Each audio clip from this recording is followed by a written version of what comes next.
Et la lutte contre la pédophilie va faire l'objet d'un spot diffusé à la télévision, plus précisément la lutte contre la pédophilie sur Internet.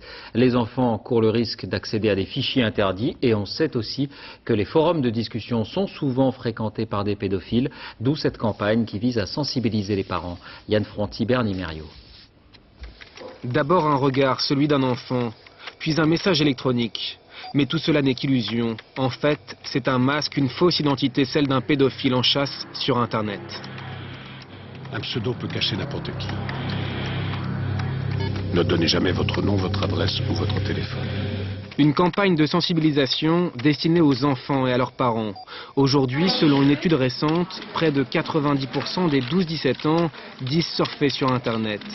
Un univers électronique devenu un lieu privilégié d'échanges et de rencontres pour les adolescents. Les pédophiles le savent, ils y traquent leurs petites victimes.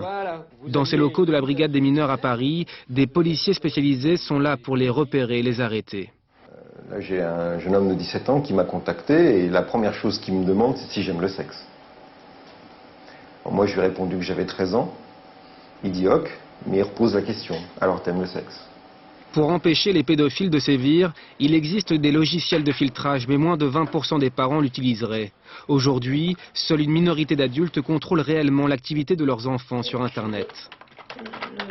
De la même façon qu'on éduque son enfant à regarder dans la rue à droite à gauche quand il traverse, à mettre sa ceinture de sécurité, à ne pas accepter les bonbons d'un inconnu, c'est pareil sur Internet. Aujourd'hui, la loi punit de 2 ans d'emprisonnement et de 30 000 € d'amende la détention d'images pédopornographiques. Soyez vigilants sur Internet.